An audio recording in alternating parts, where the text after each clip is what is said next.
name is Michelle Odom, and I am one of the co-hosts along with Randie Henderson. This session runs from August 19th until October 14th, 2014, and we are reading Alice Walker's book, We Are the Ones We've Been Waiting For, Inner Light in a Time of Darkness, Meditation. Our book group meets each Tuesday evening from 6:30 to 8 p.m. Eastern Standard Time on the Google Plus Hangouts on Air platform. You can find the National Black Feminist Book Group on Google, YouTube, and Facebook. Please feel free to join us in reading our story together. My name is Georgette Moses. I'm watching I'm not watching, I'm participating here from Columbia, South Carolina. And I'll be moderating tonight, and I'm enjoying this experience as usual. Great. Labeeb. I am Labeeb. I'm tuning in from New York, Long Island. Again, I'm finally back, and I'm happy to be back to participate in tonight's discussion. Okay. Venita. My name is Venita Walker.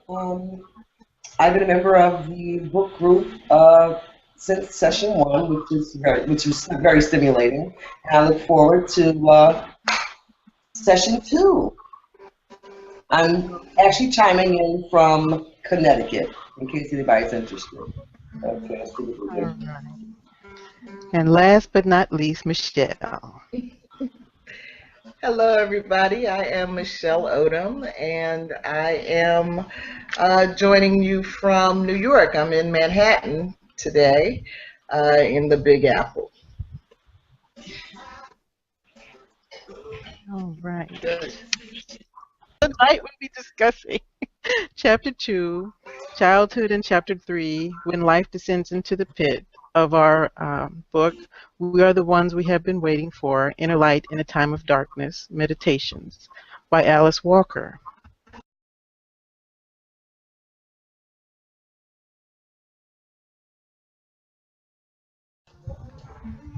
If I can get a volunteer to read the 1 through 5 of the first key points for Chapter 2.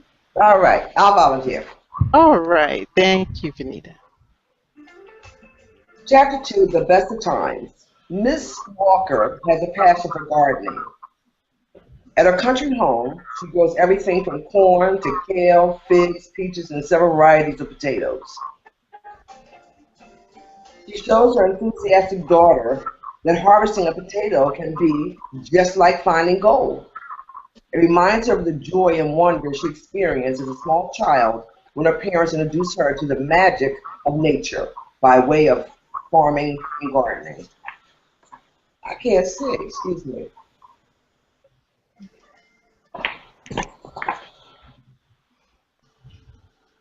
This is one of her best of times, remembered through the eyes of a 3-year-old.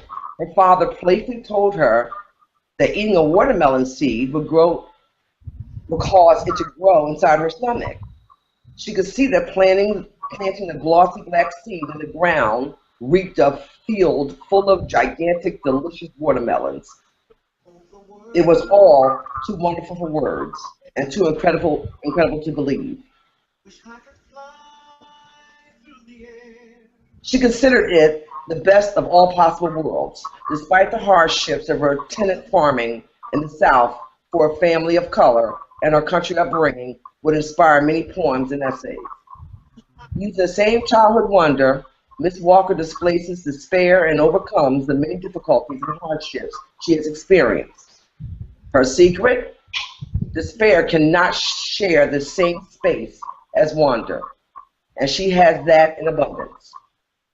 The magic of nature encouraged her understanding of the environment and her activism. She encourages us to share that wonderment and understanding with our children, be they young or old, by really taking a good look at the world around us. The incredible probabilities, miracles, plums, watermelons, tulips, turnips that are on our planet, the radiant of blue orb, exceedingly ordinarily, Obviously, so obviously divine. Hello?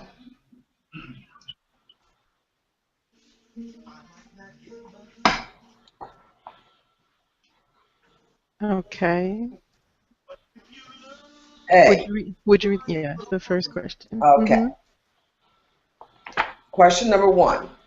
Is there some truth you learned as a child that holds you together today while the world seems to fall apart? Someone like to address that? I don't mind. Okay. I don't want Michelle to throw me under the bus though, but Well, that's okay. I think you being have. talkative. But I would say of course, Miss Walker points out the necessity of remaining close to Mother Earth, to be aware and cognizant of the world around you, the world beneath your feet, and the world above your head, and to, in a sense, contemplate and marvel, at this great creation that we are a part of. Hi, Randie. Hi. Hey. Okay.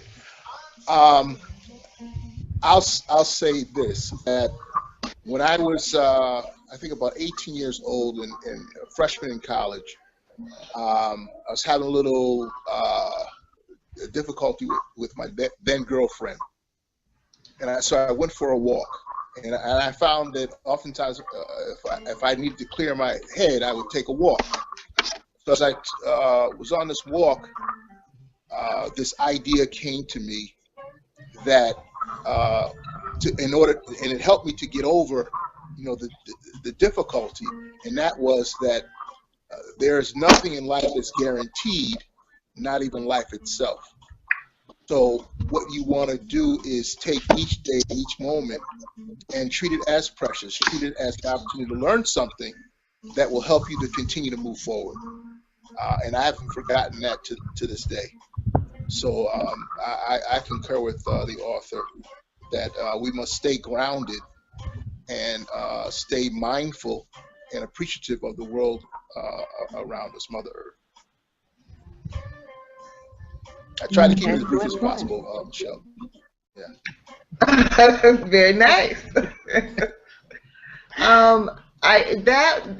First of all, Georgette, I love these notes. I love these questions. Thank you. When I saw that question, we're on the first question, is that right? Yeah, the first one.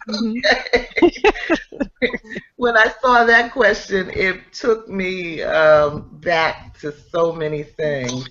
And one of the things it took me back to is sort of a segue, I guess, from Labeeb's comment. It took me back to the lesson that jealousy kills. And I guess I got that message from a number of experiences. And one of them was my teenage boyfriend trying to choke the life out of me. Oh, goodness. Oh. You started early, huh? Goodness. Yeah, because he was jealous and and he couldn't control me, and to this day no one can control me. But that doesn't mean I need to be killed. Right. That's right. I can control me. That's right. So so that was one message around jealousy. But I also experienced it,